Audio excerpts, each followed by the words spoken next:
C'est rien la ville des fantômes, un roman policier Ava Gold, livre 4, écrit par Blake Pierce, lu par Caroline. Chapitre 1.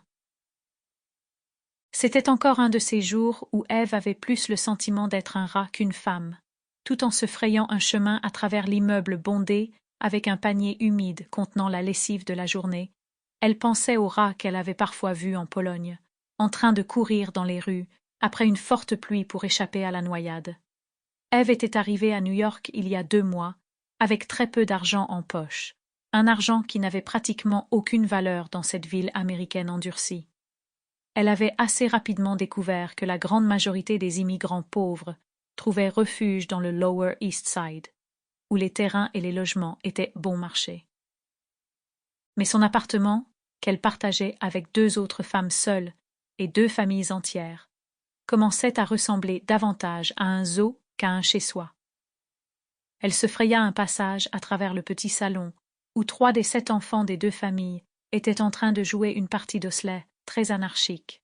Le père du dernier venu, un homme mince qui fumait constamment des cigarettes bon marché roulées à la main, était assis dans un coin sur un coussin rayé. Ses yeux dévorèrent la jeune silhouette d'Ève, âgée de 24 ans, lorsqu'elle passa devant lui. Quand elle sortit par la porte latérale, loin de son regard et du bruit des enfants, elle eut l'impression d'avoir mis les pieds dans l'eau la plus rafraîchissante qui soit. Et ce n'était pas peu dire. La ruelle entre leur immeuble et le suivant était sale. Les ordures des locataires des 2 bâtiments étaient empilées contre les murs et les déchets se répandaient partout. Alors qu'Ève se dirigeait vers l'une des piètres petites cordes à linge tendues entre les 2 murs, elle vit 2 chiens errants commencer à déchirer l'un des sacs. La ruelle, aussi étroite et décrépite soit-elle, semblait être toujours animée.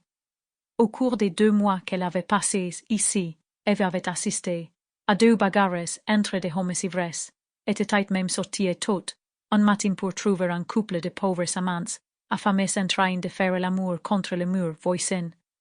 En cette fin de matinée, les chiens et Ève étaient cependant les seuls occupants de la ruelle à l'odeur d'urine. Elle pouvait entendre la ville, animée et pleine de vie, à travers le prisme de l'espace exigu de la ruelle, et elle se demandait si son existence changerait un jour ici. Elle s'était déjà renseignée concernant un éventuel travail d'assistante couturière, et son père allait commencer son travail de docker dans quelques jours. Mais dans une ville de cette taille, où les immigrés étaient taillés de plus en plus chaque jour, il était difficile d'imaginer qu'un quelconque changement réel puisse... Sample complete. Ready to continue?